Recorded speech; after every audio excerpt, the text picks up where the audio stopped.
Hello friend, मैं हूँ Sabita. Sabita kitchen में आपका स्वागत है। आज हम बनाने जा रहे हैं आटे और सूजी का गोलगप्पा। तो उसके लिए हम यहाँ पर आटा लिए हैं। तो जितना आप आटा लीजिएगा उतना ही आप सूजी लेंगे। हमने इसी कप से आटा लिया है, तो इसी कप से सूजी भी आधा कप ही लेंगे। ये मोटी वाली सूजी है, तो इसे हम आटे में डाल देते हैं। आटे हमने गेहूँ का लिया है। जिस कप से हम आटे को नापेंगे उसी कप से हम सूजी को भी नाप लेंगे। आटे और सूजी को मिक्स करने के बाद इसमें हम थोड़ा थोड़ा पानी डाल करके गूँथ लेते हैं आटा। एक ही बार ज़्यादा पानी नहीं डालें, नहीं तो आटा जो है गीला हो सकता है। हमें आटा को थोड़ा टाइट ही रखना है, रोटी के जैसा नहीं बनाना है। रोटी से थोड़ा सा टाइट रहना चाहिए आटा। तो थोड़ा थोड़ा पानी डाल करके हमने आटा को गूँथ लिया है।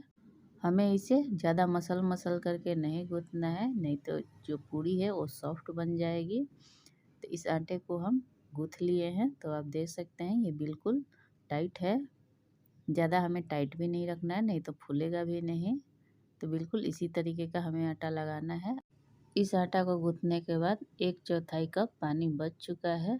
जिस कप से आप आटे और सूजी को नाप रहे हैं उसी कप से आप पानी को भी नाप सकते हैं। आटे को हम हल्के गीले सूती के कपड़ा से ढक कर के रख देते हैं ताकि आटा जो है सूखे नहीं। तो यहाँ पर हम हरी धनिया लिए हैं जो बिल्कुल ताज़ा है और इसे हमने धो लिया। ताज़ा पुदीना लिया है हमने, और इमली लिया है खटाई के लिए। आप इमली की मात्रा बढ़ा सकते हैं। और 2 हमने हरी मिर्च लिया है, आप चाहे तो लाल मिर्च भी ले सकते हैं। और तीखा आप अपने स्वाद के अनुसार कर सकते हैं। 8 से 10 काली मिर्च लिया है हमने, और अदरक लिया है। इसका टेस्ट काफ़ी अच्छा आता है। और इन सारी सामग्री को मिक्सी जार में डाल देते हैं और पानी डाल करके इन सबको पीस लेते हैं। हमने सारी सामग्री को पीस लिया है। अब हम इसमें पानी डाल देते हैं ताकि ये पतला हो जाए, ये गाढ़ा है। तो हमने पानी को डाल दिया है और इसमें अब हम नमक डाल देते हैं। काला नमक डालें आधा चम्मच, और स्वाद के अनुसार सफ़ेद नमक डाल देते हैं, और 2 चुटकी हींग। और इन सबको अच्छे से मिक्स कर लेते हैं। इसे पीसने के बाद इसमें काफ़ी सारे रेशे होते हैं, क्योंकि धनिया, पुदीना और इमली का रहता है। तो इसे हम छान लेते हैं ताकि सारे रेशे निकल जाए। तो इसे हमने छान लिया है। तो आप देख सकते हैं कि पानी पूरा फ्रेश हो गया है। अब हम इसमें साबुत भुने हुए जीरा डाल देते हैं, आप चाहे तो पाउडर भी डाल सकते हैं। और बूंदी हमने डाल दिया है। और बूंदी डालने के बाद इसमें हम चिली फ्लेक्स डाल देते हैं। तीखा आप अपने स्वाद के अनुसार ही कर लीजिएगा।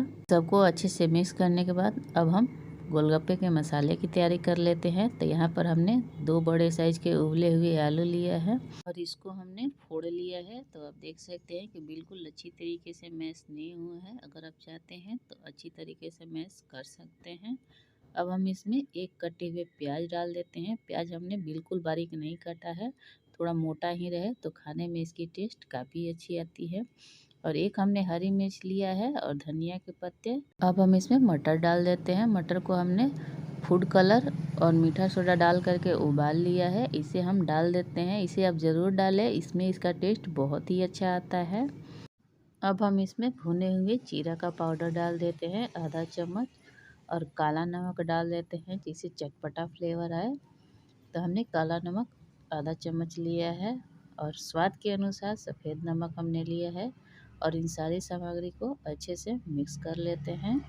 अगर आप चाहें तो इसमें लाल मिर्च पाउडर भी डाल सकते हैं। हमने इसमें 1 हरी मिर्च कटी हुई डाली है। तीखा आप अपने स्वाद के अनुसार भी कर सकते हैं। आलू अगर बड़े बड़े टुकड़ों में है तो उसे हम चम्मच से भी काट लेते हैं और इसे अच्छे से मिक्स कर लेते हैं। इसे मिक्स करने के बाद इसमें एक सामग्री और बाकी है जो इसका दोगुना स्वाद बढ़ा देगा। तो इसमें हम गोलगप्पे का पानी डालेंगे, जिससे इसका स्वाद काफ़ी बढ़ जाता है। तो इसे हम डाल देते हैं 2 चम्मच के करीब। हमें बूंदी को नहीं डालना है, पानी को डालना है। तो हम पानी को निकाल करके डाल देते हैं और इस मसाले को अच्छे से मिक्स कर लेते हैं। इससे इसका टेस्ट काफ़ी बढ़ जाता है। इसे मिक्स करने के बाद अब हम गोलगप्पे की तैयारी कर लेते हैं। तो आप देख सकते हैं कि आटा जो है बिल्कुल सेट हो गया है। इसे हम आधे मिनट के लिए मसल लेते हैं। इसे मसलने के बाद अब हम इसकी लोई तोड़ लेते हैं। लोई तोड़ने के बाद इसे हाथों से फैलाते हुए लंबा कर लेते हैं और छोटे छोटे पेड़े काट लेते हैं। गोलगप्पा अगर आप बड़ा बनाना चाहते हैं तो थोड़े बड़े साइज़ का, और छोटा बनाना चाहते हैं छोटे साइज़ का तोड़ लेते हैं। इतना ही छोटा छोटा हम सारे आटे को तोड़ लेते हैं। तो हमने सारे आटे को तोड़ लिया है, आप देख सकते हैं। इसे हल्का हाथों से गोल भी कर लिया है। अब हम रिफाइन लेते हैं और उसे हाथों पर फैला लेते हैं डाल करके, और फैलाने के बाद सारे लोई में हम लगा देते हैं ताकि लोई चिपके नहीं। तो इसे मिलाने के बाद अब हम इस पर कपड़े को डाल देते हैं। अब हम चकला ले लेते हैं, उस पर रिफाइन तेल लगा देते हैं, और बेलन में भी हम रिफाइन तेल लगा देते हैं ताकि पूरी बेलते समय चिपके नहीं। अब हम एक एक लोई ले करके और बेल लेते हैं इसको पूरी। थोड़ा सा हाथों से प्रेस कर लेते हैं लोई को, और बेलन की सहायता से इसे गोल पूरी बेल लेते हैं। तो आप देख सकते हैं कि पूरी हमने बेल लिया है, और बिल्कुल पतला नहीं रखना है, हल्का मोटा ही रखना है। ज़्यादा पतला पूरी हो जाता है तो फूलता भी नहीं है, और ज़्यादा मोटा हो जाता है तो फूलता तो ठीक से है ही नहीं, और खाने में भी नहीं बनता है। तो कुछ पूड़ियाँ हम आपको बेल करके दिखा देते हैं।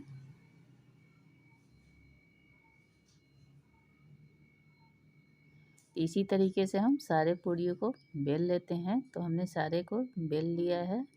तो आप देख सकते हैं कि पूड़ी कितनी अच्छे बेल करके तैयार हो गई है। अब हम कढ़ाई में रिफाइन को गरम कर लेते हैं। आप चाहे तो सरसों तेल में भी इसे बना सकते हैं, और इसमें हम छोटा सा आटा का टुकड़ा डाल करके चेक कर लेते हैं कि तेल हमारा गरम हुआ है कि नहीं। तेल जो है गरम हो चुका है। अब इसमें हम एक एक पूड़ी करके डाल देते हैं, और कलछी से दबाते रहेंगे ताकि पूड़ी जो है फूल जाए।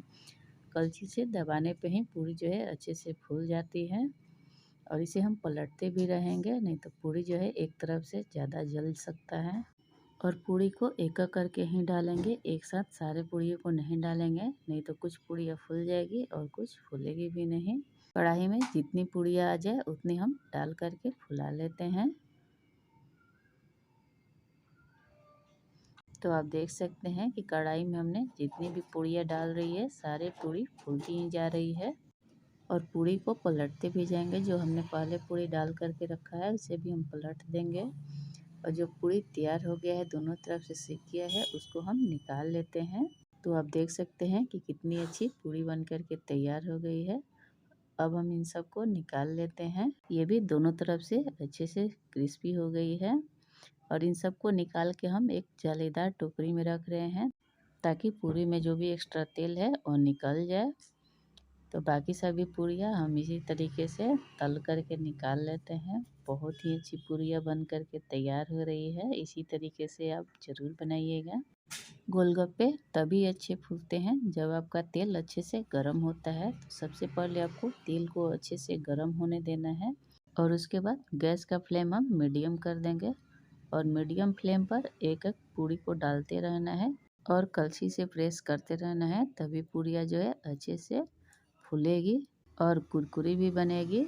तो आप देख सकते हैं कि पूड़ियाँ जो है बिल्कुल अच्छे से तैयार हो रही है। इसी तरीके से हम सारे पूड़ियों को तल करके तैयार कर लिए हैं। अब इतनी अच्छी पूड़ी घर में बनी है तो बाहर जाने की ज़रूरत ही क्या है। तो क्यों ना हम घर पे ही बना करके तैयार कर लें।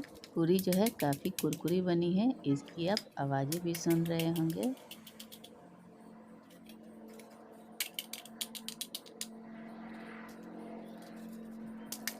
बनी है ना कुरकुरी। अब हम इसमें आलू का मसाला डाल देते हैं। पूरी को स्टोर करके आप एयर टाइट कंटेनर में रख सकते हैं, और पानी में बर्फ़ डाल सकते हैं अगर मौसम गर्मी का हो तो। और आलू के मसाले और पानी में जो भी आपको मसाले कम हो वो आप ऊपर से डाल सकते हैं। पानी में अगर खटाई की कमी हो तो इमली की मात्रा आप बढ़ा सकते हैं।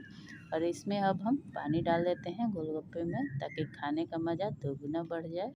चाट चौपाटी वाला पानी पूरी बन करके तैयार है सर्व करने के लिए। इसे आप ज़रूर ट्राई करिएगा। धन्यवाद।